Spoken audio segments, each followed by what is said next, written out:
Shalom, quiero saludar a todas las personas que nos ven, que están escribiéndonos, y le estamos respondiendo a la medida que podemos con el equipo Bellava. Y yo sé que estamos trayendo una palabra polémica, pero necesaria. Nos estamos atreviendo a algo más porque tenemos fundamento y porque ahí sí creemos que este es el momento para eso y esta es la plataforma para esto.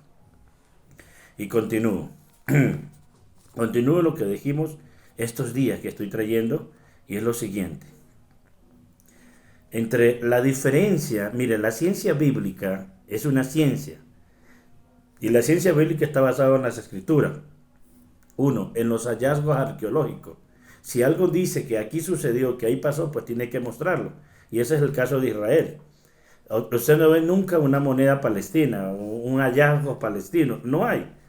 ¿Sí? No lo existe ni lo va a haber, pero sí hay que hubo moneda israelí hace 2000 años, ¿sí? Que la historia de esas tierras de Cisjordania, que su nombre es Eres Israel, no Palestina, hay hallazgo que une a la gente con el pueblo. Ellos no, Israel no es colono, no están colonizando, no, están volviendo a su casa, que es diferente. ¿Correcto? Entonces la ciencia bíblica te ayuda o nos ayuda a entender estas cosas de esta manera. Esa es la realidad. Eso es lo que hace la ciencia bíblica. ¿Ve? Hay gente que por ahí habla de ser académico, pero están por otro lado, por conceptos que no están. La ciencia bíblica es básica, es fundamental. Y la pregunta aquí es ¿por qué la doctrina cristiana católica y evangélica se quedó como una foto congelada en el tiempo? No hay una renovación, no hay un avance científico allí, sino simplemente es esto. ¿Por qué? Porque son creencias. El cristianismo católico se basó en unas creencias, no en el fundamento. Separaron a esta organización que fue creada por Constantino y por la iglesia políticamente. Tomaron los apóstoles, tomaron las enseñanzas del maestro y las pusieron a su modo, a su acomodo, y se separaron del judaísmo en el momento y ahora son divorciados. Y todo aquel pámpano que es cortado de la raíz, pues la tendencia es morirse. Y por eso vemos que se muere aquello. No tiene sentido. Ahora, las personas es diferente. Estoy hablando de la doctrina. Las personas es diferente porque las personas con su fe básica o con su fe viva, con su necesidad, pues va a conectarse y va a tener algo de savia y va a sobrevivir. La iglesia protestante sale de allí. Entonces, ¿qué hizo la iglesia católica? Tomó cosas judías y eso se llama sincretismo. Eso se llama un sincretismo. Cogió de la iglesia del judaísmo, de las enseñanzas de nuestro maestro Yahushua, de las enseñanzas de los apóstoles, tomó de cultura griega, todo el mito se lo metió allí, todo el mito, y lo acomodó. Tomó de Babilonia, tomó de todo lo que había. Eso es lo que es el cristianismo. Y hizo un sincretismo, lo metió, lo licuó, y esa es la doctrina. ¿Ven? ¿Qué hace la iglesia evangélica? Sale de la iglesia católica y lo único que hace son formas. Se separa de muchas cosas, pero sigue la misma doctrina, o sea, sigue la misma enseñanza y hace forma. ¿Qué significa? Cambian la misa por el culto. Eso se llama forma. Ahí no hay cambio. Forma. Ahora, el individuo como tal, que se conecta con el Creador, eso es lo bonito, pues tiene una esperanza, tiene una vida, tiene algo diferente. El problema es que trata de agarrarse a algo y como no tiene cultura, como no tiene fundamento, sigue igual. Mire la cadena. La iglesia mesiánica o los llamados mesiánicos, ¿de dónde crees que salen? Salen de la iglesia católica y de la iglesia evangélica. ¿Qué es lo que hacen? Lo mismo. Lo mismo que hicieron los cristianos protestantes, hacen los mesiánicos. O sea, cambian de forma. De forma. O sea, ahora usan kipá, usan talí, usan nombres hebreos. Entonces creen que salieron del cristianismo cuando el cristianismo es la doctrina. Y le pasa lo mismo que Israel. Que Israel salió de Egipto, pero Egipto nunca salió de ellos. Los hermanos cristianos evangélicos salieron de la iglesia católica, pero la iglesia católica nunca salió de ellos, porque en su doctrina está ahí. La iglesia mesiánica o los mesiánicos, la Keilah mesiánica, salió de la iglesia protestante evangélica, pero la iglesia evangélica nunca ha salido de ellos. Nunca. ¿Por qué? Porque su doctrina es la misma, sus fundamentos son la misma y no hay nada de innovación. Debería darles vergüenza a decir que hemos cambiado, que hemos transformado. No, no. Y yo no estoy hablando de la conducta, yo no estoy hablando del estilo de vida, porque hay gente dentro de estos movimientos o de estos grupos, déjeme decirle, excelentes. Pero los mismos que son excelentes como padre, como hijo, como esposo, hay católicos iguales. El problema de la idolatría. Hay evangélicos como padre, como hijos, cristianos evangélicos, excelente. El problema ¿cuál es? La misma idolatría. Ya cambian de tener ídolos, pero ahora adoran a Jesús y adoran doctrinas y es lo mismo. Ahora vamos a los mesiánicos, lo mismo. Hay excelentes personas, mejores. Y yo me atrevo a decir que afuera, que no tienen ninguna creencia, como agnósticos, incluyéndolos a los mismos ateos, entonces son buenos padres, buenos esposos, buenos hijos, buenas personas. Entonces el tema no es ser buena persona, porque vas a encontrar en muchos lugares buenas personas. ¿Sí se dan cuenta? El tema ¿cuál es? Entender qué estoy haciendo aquí. Y voy al punto. Vamos a puntualizar y vamos a trabajar un punto de aquello. Y no lo profundizo todo. Y es la salvación. Dentro del judaísmo tú no encuentras la palabra salvación en el concepto como se maneja. Cielo, infierno. No. Juan 4 sí lo dice. Porque de los judíos viene la salvación. La palabra que dice viene la salvación no está hablando de salvación. Está hablando de la redención. Esa palabra redimir, que está ligado con redimir, que es la redención, algo que estaba perdido, que se rescata. ¿Ven? Y eso es la redención. Y esa palabra redención se va a traducir como en griego y se va a tomar el concepto de salvación. Por eso Juan lo dice muy claro. Y el libro de Mateo dice, porque él salvará a su pueblo de sus pecados. O sea, no del infierno, a su pueblo. ¿A cuál pueblo? El pueblo de sus pecados. ¿Quién los va a salvar? Es el Mesías. Los va a salvar. O sea, va a romper el yacer jará. Va a romper la inclinación al mal. ¿Ve? Esa es la ofrenda a Sham. Va a romper y entonces a su pueblo de sus pecados, o sea, de sí mismo. La salvación está mal planteada dentro del cristianismo. Y yo entiendo, porque el que no ha tenido nada, ¿cierto? Y cree tener, loco se puede volver. Entonces los cristianos cambiaron el concepto por ignorancia, porque eso ni siquiera lo predicó Jesús, ni lo predicó Shaul, ni está en la escritura, porque el mensaje de redención de nuestro Adón Yahoshua es que Él venía, Juan 17, 1 al 5, para que conociéramos al Padre. O sea, cuando se habla este concepto, es la fusión al Padre, es conocer, es unirnos al Padre. O sea que de acuerdo al judaísmo de hace 2000 años, palabra del maestro es justamente que cuando tú te vuelves al Padre, eso es toda una vida, no es un acto. No es una oración de fe, no es la oración del penitente. Reconozco a Jesucristo como mi Señor y Salvador y me arrepiento y ya soy salvo. ¿Cómo? Lo que hiciste fue un reconocimiento. Ahora, si eso es efectivo en ti, en tu conciencia, ahora tienes que caminar. Y por eso es que Pablo dice en el libro de Efesios 2, dice que, ¿para qué? Porque hay una obra, dice, de antemano. ¿Cuáles son? La Torá, unos mandamientos. Entonces hay que caminar. ¿La Torá te salva? No te va a salvar la Torá. En el concepto de salvación, la Torá te va a hacer vivir como salvo. Quiere decir que si hay una redención, si te han comprado, que por la sangre de él, que es la vida de él, nos compró, nos redimió, ahora inicia el proceso de santificación. ¿Cuál es el proceso de santificación? De vestirte con faldas largas, en caso de las mujeres, y de los hombres usar corbata. Y si no eres corbata, entonces no eres de Dios. No, esas son costumbres muy occidentalizadas, no son costumbres del Medio Oriente. Entonces ya te das cuenta que la cosa no es por ahí. Entonces la santificación quiere decir depuración. La parte humana tiene que ser transformada a lo divino, a lo celestial. Eliminar todo lo que nos arrastra el Hamed, todo lo que nos contamina y nos lleva a pecar.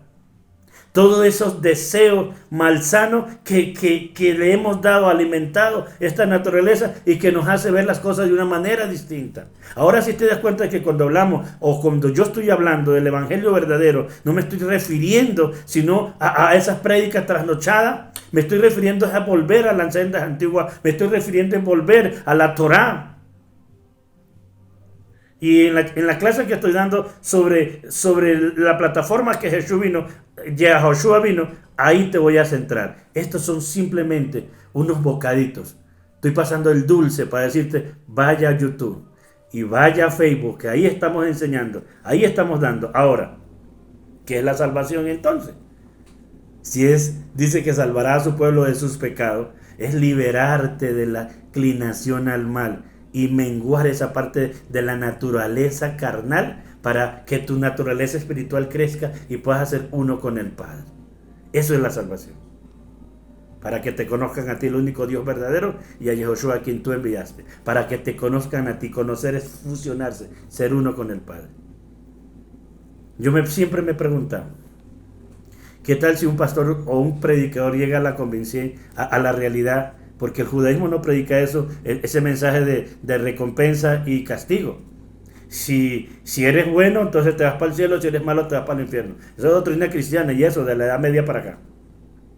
¿Sí ven? No tiene nada que ver con pero la Biblia dice, eso es mala interpretación del texto. Pero Lucas es una analogía que está diciendo, y no es literal, el caso del rico y Lázaro. No es literalismo. Y está presentando unos argumentos. Así que hay que entender de qué se está tratando. ¿Ven? Ahora, ¿qué es la salvación? Ya te lo dije. Juan 17, 1 al 5. Para que te conozcan a ti, el único Dios verdadero. Ese es el mensaje central de Yahoshua. Ese es el mensaje central. Para que te conozcan a ti, al único Dios verdadero. Yahoshua dio la mejor versión del Eterno. Y no la dio en una exposición retórica o en un discurso, en una prédica, sino mostró en su vida y hasta el final, porque la mejor versión del bendito sea es la expresión del amor, aquel que da su vida por sus hermanos. Predicarlo es muy fácil, vivirlo es muy complicado. Continúo, en ese orden de ideas, la Iglesia Católica malinterpretó toda la enseñanza del maestro porque no le interesaba, solamente en un tema político. Y luego se separa la Roma papal de la Roma religiosa y crea otra cosa. Luego de eso, la iglesia evangélica, protestante, sale de la iglesia católica. No le interesa volver a las raíces. No le interesa volver a su fundamento. Entonces, ¿qué hace? ¿Qué crea? Pues otra cosa. Otra cosa. Que no es lo que Dios dice que tiene que ser. Y la iglesia mesiánica, pues sale de lo mismo. Entonces, pero sí estamos volviendo, estamos celebrando la fiesta, estamos celebrando Shabbat, estamos haciendo esto, estamos haciendo aquello. Sí, pero ¿cuál es el propósito? ¿Acaso ese es el plan solamente, guardar la fiesta, guardar Shabbat? Eso es parte, no es el propósito en sí mismo. ¿Ves? No es el propósito en sí mismo. Y el mensaje no es cielo e infierno. No, señores. No es recompensa y castigo. Dios no opera de esa manera. Entonces, me he puesto a pensar, ¿qué tal un predicador un día diga a su iglesia, como el hermano investigaba en las escrituras y resulta que infierno no hay? Pues sí hay un lugar de tormento, pero no es el infierno. ¿Usted qué cree que pasa? Media iglesia o más de media iglesia al otro domingo no le llega. Como no hay castigo, pues puedo hacer lo que me da la gana, porque lo que tienen es ganas de hacer eso. O sea, la gente no ama a Dios de verdad, en su mayoría, sino por miedo al castigo. Mucha gente asiste a una iglesia o asiste a un culto es por no irse al infierno, no por amar a Dios. Ojo. ¿Y qué tal que el próximo domingo diga, yo he llegado a la conclusión que cielo no hay? Ahora sí no le llega a nadie el próximo domingo. Porque si no hay cielo y no hay infierno, entonces ¿para qué ir a una iglesia? ¿Ven? ¿Para qué ir? Estoy libre. Pues yo no voy a la iglesia por infierno y cielo, no por recompensa, por ser bueno irme al cielo o por malo irme al infierno. No, yo voy a buscar de Dios porque Él es Dios.